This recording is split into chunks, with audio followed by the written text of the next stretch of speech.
नमस्कार विद्यार्थी आणि पालक मित्रांनो, मी अंकुश पाटील श्री छत्रपती अकॅडमी पुणेमध्ये आपलं मनपूर्वक स्वागत करतो।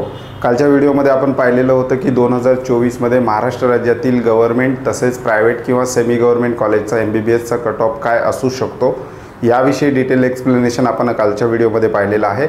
आजच्या व्हिडिओमध्ये आपण पाहणार आहोत की 2024 मध्ये महाराष्ट्र राज्यातील BAMSचा कट ऑफ काय असू शकतो याचा एक अंदाज आपण या व्हिडिओमध्ये पाहणार आहोत। चॅनलवर नवीन असाल तर अशाच माहितीपूर्ण व्हिडिओसाठी श्री छत्रपती अकॅडमी पुणेच्या यूट्यूब चॅनलला सबस्क्राइब करा। त्याचबरोबर श्री छत्रपती अकॅडमी पुणेच्या पेड काउन्सलिंग सर्व्हिसला सुद्धा आम्ही सुरुवात केलेली आहे। डिस्क्रिप्शन बॉक्समध्ये आमचे मोबाईल नंबर दिलेले आहेत, त्या नंबरवर व्हॉट्सअप करून तुम्ही आमच्या पेड काउन्सलिंग सर्व्हिसविषयी अधिक माहिती घेऊ शकता। आजच्या व्हिडिओला आपण सुरुवात करूयात। व्हिडिओचा विषय आहे 2024 BAMS एक्सपेक्टेड कट ऑफ, म्हणजे 2024 मध्ये महाराष्ट्र राज्यातील BAMSचा अपेक्षित अंदाजित कट ऑफ काय असू शकतो याविषयी डिटेल एक्सप्लेनेशन आपण आजच्या व्हिडिओमध्ये पाहणार आहोत। हे जे काही ॲनालिसिस आहे ते 2022 आणि 2023च्या कट ऑफच्या ॲनालिसिसवरून आपण करतो आहोत। एक्झॅक्ट हा अंदाज 100% तंतोतंत खरं उतरेल असंही काही नाही। रिझल्ट आल्यानंतर त्याच्यामध्ये बरेचसे फॅक्टर त्यावर इम्पॅक्ट करत असतात, त्यानंतर आपण अधिक स्पष्टपणे सांगू शकतो। परंतु एक अंदाज 2023च्या कट ऑफच्या ॲनालिसिसवरून आपण आज मांडणार आहोत की महाराष्ट्र राज्यामध्ये जर BAMS विद्यार्थ्याला सेफली मिळवायचं असेल तर कॅटेगरी वाईज त्या विद्यार्थ्याला किती स्कोर येणं अपेक्षित आहे।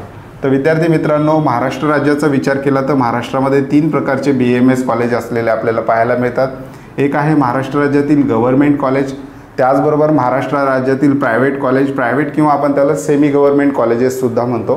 त्याच्यानंतर आहेत महाराष्ट्र राज्यातील डीम्ड युनिव्हर्सिटी ज्या आहेत त्यांचे BAMS कॉलेज, विशेषतः DY पाटील, भारती हे जे काही डीम युनिव्हर्सिटी आहेत महाराष्ट्र राज्यातील त्यांचे सुद्धा BAMS कॉलेजेस असलेले आपल्याला त्या ठिकाणी पाहायला मिळतात। आजच्या व्हिडिओमध्ये आपण डिस्कस करणार आहोत महाराष्ट्र राज्यातील गव्हर्नमेंट आणि प्रायव्हेट किंवा सेमी गव्हर्नमेंट कॉलेजेसमध्ये विद्यार्थ्यांना ॲडमिशन घ्यायचं असेल तर कितीपर्यंत स्कोर येणं अपेक्षित आहे किंवा किती मार्क्सला यावर्षी त्या ठिकाणी ॲडमिशन होऊ शकतं याविषयी डिटेल एक्सप्लेनेशन पाहणार आहोत।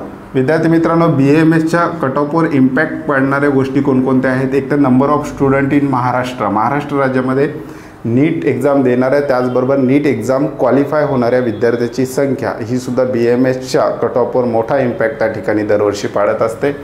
दुसरा फॅक्टर आहे नंबर ऑफ MBBS कॉलेजेस, म्हणजेच महाराष्ट्र राज्यामध्ये किती MBBS कॉलेजेस आहेत। त्याचबरोबर महाराष्ट्र राज्यामध्ये जर MBBS कॉलेजची संख्या 2024 मध्ये वाढली तर काही विद्यार्थी MBBSला शिफ्ट नव्याने होऊ शकतात आणि त्या ज्या जागा आहेत त्या BAMSच्या विद्यार्थ्यांना त्याचा फायदा होऊ शकतो, कारण त्यांच्यापेक्षा हायर रँक असणारे विद्यार्थी MBBSला शिफ्ट होऊन बाकी ज्या वॅकन्सीज BAMSमध्ये क्रिएट होतील त्या लो मार्क्स असणाऱ्या विद्यार्थ्यांना त्या ठिकाणी क्रिएट होणार आहेत। हा एक महत्त्वाचा मुद्दा आहे की महाराष्ट्र राज्यामध्ये जेवढे MBBS कॉलेजेस वाढतील तेवढा BAMSचा कट ऑफ डिक्रीज होण्याला मदत होईल। त्याचबरोबर नंबर ऑफ BAMS कॉलेज हा सर्वात महत्त्वाचा फॅक्टर आहे की महाराष्ट्र राज्यामध्ये नंबर ऑफ BAMS कॉलेजेस किती आहेत। महाराष्ट्र राज्याचा जर आपण विचार केला तर दरवर्षी महाराष्ट्र राज्यामध्ये कोणते कॉलेजेस वाढत असतील जास्त प्रमाणात तर ते BAMSचे कॉलेज आहेत। म्हणजे 2022ला सुद्धा कॉलेजची संख्या मोठ्या प्रमाणात वाढलेली आहे। 2023ला तर 6 ते 7 कॉलेजेस नवीन आलेले आहेत। त्याचबरोबर यावर्षी सुद्धा टोटल जर विचार केला तर यावर्षी 10 ते 11 कॉलेजेस महाराष्ट्र राज्यामध्ये नव्याने BAMS सुरू होण्याची शक्यता आहे। BAMSच्या कॉलेजची वाढती संख्या ही बाकी इतर कोर्सेसपेक्षा तुलनेमध्ये सर्वाधिक असलेली आपल्याला पाहायला मिळते। जसे जसे राऊंड पुढे जातील तसं BAMSच्या कॉलेजची संख्या त्या ठिकाणी ॲड होत जाते आणि BAMSच्या कॉलेजची संख्या वाढल्यामुळं कट ऑफ डिक्रीज व्हायला त्या ठिकाणी मदत होते। त्याच्यानंतर अदर स्टेट ॲडमिशनचा सुद्धा या ठिकाणी इम्पॅक्ट पडत असतो। पहिल्या किंवा दुसऱ्या राऊंडला BAMSचा महाराष्ट्र राज्यातील कट ऑफ हा तुलनेने बराचसा हाय लेवलला असतो, त्याच्यामुळे विद्यार्थी घाबरून अदर स्टेटचा ऑप्शन त्या ठिकाणी निवडत असतात। बरेचसे बहुतांश विद्यार्थी कर्नाटक किंवा मध्य प्रदेश हा ऑप्शन ठेवून चालत असतात आणि महाराष्ट्र राज्यातील पहिल्या दुसऱ्या राऊंडला कट ऑफ कमी नाही झाला किंवा तिसऱ्या राऊंडला कट ऑफ कमी नाही झाला तर विद्यार्थी पॅनिक होऊन कर्नाटक किंवा MP मध्ये मोठ्या प्रमाणावर त्या ठिकाणी जात असतात। त्याचा सुद्धा महाराष्ट्र राज्यातील वॅकन्सी राऊंडला BAMSच्या कट ऑफवर मोठ्या प्रमाणावर इम्पॅक्ट होताना आपल्याला पाहायला मिळतो आणि जास्तीत जास्त विद्यार्थी अदर स्टेटला जर शिफ्ट होत असतील तर महाराष्ट्रातला BAMSचा कट ऑफ हा राऊंड 3 नंतर मोठ्या प्रमाणावर डिक्रीज किंवा कमी झालेला आपल्याला पाहायला मिळतो। राऊंड 3 पर्यंत महाराष्ट्र राज्यातील BAMSचा कट ऑफ हा हायर साईडला असतो आणि खूप मोठ्या प्रमाणावर विद्यार्थी त्या ठिकाणी स्ट्रगल करत असतात BAMS मिळवण्यासाठी आणि त्या ठिकाणी हायर साईडला असतो। पण एकदा राऊंड 3 झाल्यानंतर महाराष्ट्र राज्यामध्ये कॉलेजची संख्यासुद्धा वाढते आणि राऊंडची संख्यासुद्धा वाढते। म्हणजेच मागच्या वर्षीचा विचार केला तर 5 ते 6 राऊंड BAMSच्या ॲडमिशन प्रक्रियेसाठी झालेले होते आणि राऊंडची संख्या वाढल्यामुळे त्या ठिकाणी BAMSचा कट ऑफ तिसऱ्या राऊंडनंतर 20 ते 25 मार्कांनी कमीत कमी त्या ठिकाणी डिक्रीज होताना आपण 2022 साली पण पाहिलेलं आहे आणि 23 साली पण पाहिलेलं आहे। त्याच्यानंतर पुढचा महत्त्वाचा मुद्दा मी अगोदरच सांगितल्याप्रमाणे regularly increase BAMS college. Maharashtra राज्यामध्ये दरवर्षी सतत BAMSच्या कॉलेजची संख्या मोठ्या प्रमाणावर वाढत जाते। यावर्षीच्या काउन्सिलिंग प्रक्रियेमध्ये महाराष्ट्र राज्यात टोटल गव्हर्नमेंट आणि प्रायव्हेट BAMSचा कॉलेजचा जर विचार केला तर 100च्या आसपास कॉलेजेस विद्यार्थ्यांना ॲडमिशन प्रक्रियेसाठी उपलब्ध होण्याची शक्यता आहे। म्हणजे याच्यामध्ये अगोदरचे जुने कॉलेज आहेत आणि नव्याने येणारे काही कॉलेज आहेत, याच्यापेक्षा ही संख्या महाराष्ट्र राज्यामध्ये वाढण्याची शक्यता आहे। कारण वेगवेगळ्या शहरातून किंवा वेगवेगळ्या तालुका प्लेसेसवर BAMS कॉलेज इस्टॅब्लिश करण्यासाठी प्रस्ताव त्या ठिकाणी दरवर्षी जात असतात। आता पाहूयात की महाराष्ट्र राज्यामध्ये BAMS मिळवण्यासाठी सेफ स्कोर काय असू शकतो किंवा यावर्षीचा कट ऑफ काय असू शकतो याचा अंदाज आपण मागच्या वर्षीचा राऊंड 3चा ॲव्हरेज कट ऑफ जो होता त्यावरून मांडणार आहोत की या स्कोरला विद्यार्थ्यांना महाराष्ट्र राज्यामध्ये आरामशीर BAMS कॉलेज मिळू शकतं। सुरुवात करूयात। महाराष्ट्र राज्यातील गव्हर्नमेंट BAMS कॉलेज 2024चा अपेक्षित कट ऑफ यावर्षी काय असू शकतो याच्यामध्ये आपण नीटची परीक्षा देणाऱ्या विद्यार्थ्यांची संख्या गृहीत धरतोय, त्याचबरोबर विद्यार्थ्यांचे जे काही स्कोरिंग मार्क येत आहेत ते सुद्धा याच्यामध्ये गृहीत धरतोय। रिझल्ट आल्यानंतर किंवा कॉलेजेस वाढल्यानंतर याच्यामध्ये खूप मोठ्या प्रमाणावर कमीसुद्धा कट ऑफ होऊ शकतो। परंतु आत्ता सध्या जे फॅक्टर आपल्या हातामध्ये आहेत की एक वाढलेली विद्यार्थ्यांची संख्या आणि विद्यार्थ्यांचा स्कोर याचा विचार केला तर 2024मध्ये महाराष्ट्र राज्यातील BAMS कॉलेजेसचा कट ऑफ कशा प्रकारे असणार आहे। गव्हर्नमेंट BAMS पासून सुरुवात करूयात।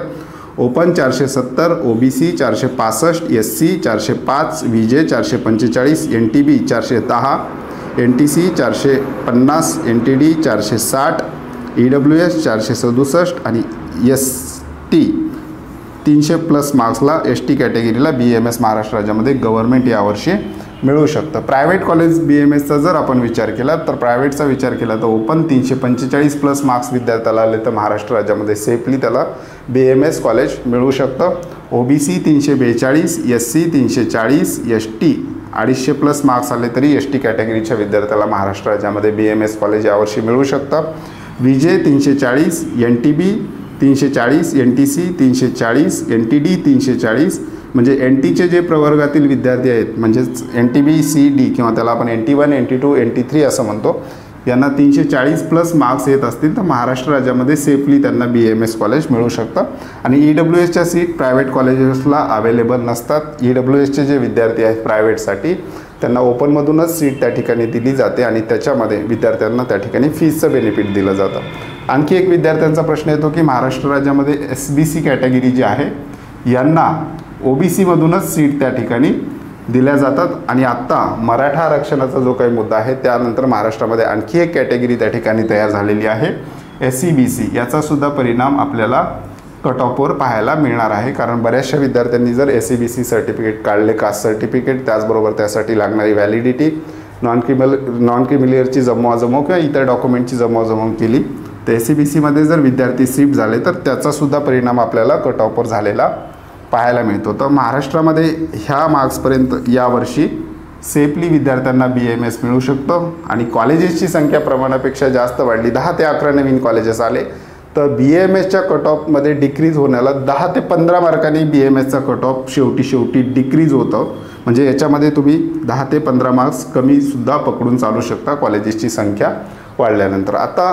280पर्यंत मार्क्स येणारे म्हणजे नीट इलिजिबलपासून ते 280पर्यंत मार्क्स येणाऱ्या विद्यार्थ्यांसाठी काय ऑप्शन असणार आहेत तर 280पर्यंत मार्क्स येणाऱ्या विद्यार्थ्यांना ऑप्शन आहेत। एक तर ते विद्यार्थी डीम युनिव्हर्सिटीला प्रेफर करू शकतात, म्हणजेच ऑल इंडिया कोटा थ्रू डीमच्या काउन्सिलिंग प्रक्रियेत भाग घेऊन डीम युनिव्हर्सिटी त्या ठिकाणी मिळवू शकतात। दुसरा ऑप्शन आहे IQ कोटा, म्हणजेच महाराष्ट्र राज्यातील जे काही प्रायव्हेट कॉलेजेस आहेत त्याच्यामध्ये इन्स्टिट्यूशनल कोट्यासाठी सुद्धा सीट रिझर्व असतात, याला आपण मॅनेजमेंट कोटासुद्धा म्हणतो। तर IQ कोट्याला सुद्धा विद्यार्थी प्रेफर करू शकतात। महाराष्ट्र राज्याचा जर विचार केला तर साधारण वार्षिक फीस संपूर्ण कॅटेगरीच्या विद्यार्थ्याला इन्स्टिट्यूशनल कोट्यामध्ये 4.5 लाख ते 5.5 लाखाच्या दरम्यान असलेली आपल्याला मागच्या वर्षी पाहायला मिळालेली होते. इन्स्टिट्यूशनल कोट्यामध्ये कॅटेगरी बेनिफिट मिळत नाहीत. एक प्रकारचं ते एक मॅनेजमेंटचं ॲडमिशन आहे.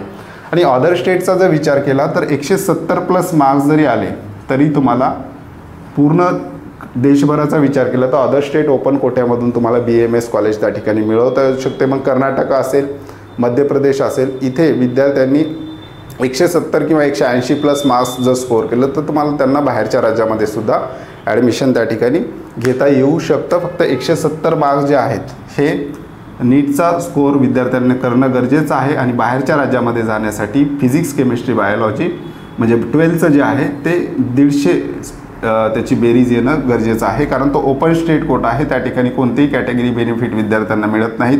सगळे क्रायटेरिया जे आहेत ते ओपनचे त्या ठिकाणी विद्यार्थ्यांना लागू होतात. मग तो 12वीचा PCBचा क्रायटेरिया असला तरी त्याच्यामध्ये तो ओपनचाच त्या ठिकाणी विद्यार्थ्यांना लागू शकतो. तर विद्यार्थी मित्रांनो, हे होतं महाराष्ट्र राज्यातील BAMS कॉलेजविषयीचं ॲनालिसिस. रिझल्ट आल्यानंतर आणखी detail all India rank wise आपल्याला ते ॲनालिसिस करता येणार आहे. परंतु हे जे मार्क्स मी सांगितले त्याच्यामध्ये सेफली विद्यार्थ्यांना त्या ठिकाणी BAMS मिळवता येऊ शकतं.